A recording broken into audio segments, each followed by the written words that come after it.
नमस्कार। क्या आपके घर के पास वट वृक्ष उपलब्ध नहीं है और आप सोच रही हैं कि व्रत कैसे करें? तो घबराइए नहीं। आज हम बताएंगे कैसे आप घर पर ही संकल्प और श्रद्धा से वट सावित्री व्रत की पूजा कर सकती है। बिना बरगद के पेड़ के भी पूर्ण फल प्राप्त करने का तरीका क्या है? वीडियो को अंत तक जरूर देखें।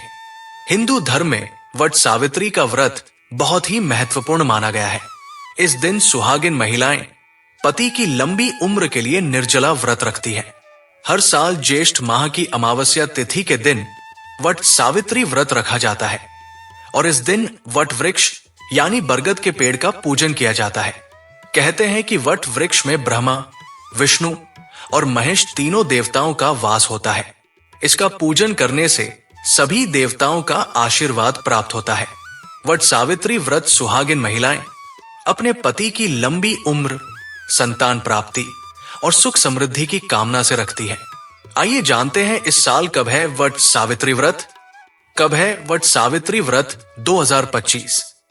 वैदिक पंचांग के अनुसार ज्येष्ठ माह की अमावस्या तिथि 26 मई को दोपहर 12 पर शुरू होगी और इसका समापन 27 मई को सुबह 8:31 पर किया जाएगा। उद्यातिथि के अनुसार इस साल वट सावित्री व्रत 26 मई 2025 सोमवार के दिन रखा जाएगा। वट वृक्ष नहीं है तो कैसे करें पूजा? वट सावित्री व्रत के दिन वट वृक्ष की पूजा का विशेष महत्व माना गया है। कहा जाता है कि वट वृक्ष की जड़ों में ब्रह्मा जी, तने में विष्णु भगवान और शाखाओं में भगवान शिव का वास होता है। वही वट वृक्ष की लटकती हुई शाखाएं जो जमीन पर मिलती हैं, उन्हें देवी सावित्री का रूप माना जाता है। इसलिए इस वृक्ष का पूजन करने से सभी देवी देवताओं का आशीर्वाद प्राप्त होता है। लेकिन आपके घर के आसपास वट वृक्ष नहीं है तो भी आप वट सावित्री व्रत का पूजन कर सकती हैं। आइए जानते हैं विधि। इसके लिए सबसे पहले सुबह स्नान आदि करें और स्वच्छ वस्त्र पहने।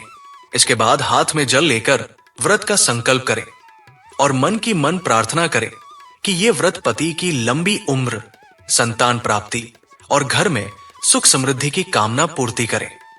असली बरगद का पेड़ नहीं है तो वट वृक्ष का प्रतीक तैयार करें। इसके लिए वट वृक्ष की फोटो या मूर्ति का भी उपयोग किया जा सकता है। वट वृक्ष की तस्वीर को मंदिर में स्थापित करें और फिर पूजन सामग्री तैयार करें। वट सावित्री व्रत की पूजा सामग्री में लाल रंग वस्त्र, रोली, चावल, फल, फूल, धूप, दीप, कलावा, 7 प्रकार का अनाज, जल से भरा कलश और श्रृंगार की 16 सामग्रियां शामिल होती है। सामग्री तैयार करने के बाद वट वृक्ष की प्रतिमा के सामने आसन बिछाकर बैठे और विधि विधान से वट वृक्ष का पूजन करें। फिर वट सावित्री व्रत कथा सुने और कलावा यानी मौली से वट वृक्ष की प्रतिमा की 7 बार परिक्रमा लगाकर मौली बांधे। इसके बाद ब्राह्मण का दान दे। अगर आपके आसपास वट वृक्ष नहीं है तो अब आप भी आत्मविश्वास के साथ व्रत कर सकती हैं। अगर ये जानकारी आपको उपयोगी लगी हो तो कृपया वीडियो को लाइक करें, दूसरी महिलाओं के साथ शेयर करें और हमारे चैनल को सब्सक्राइब करें ताकि आपकी आस्था और जानकारी दोनों मजबूत बने रहें। जय सावित्री माता की।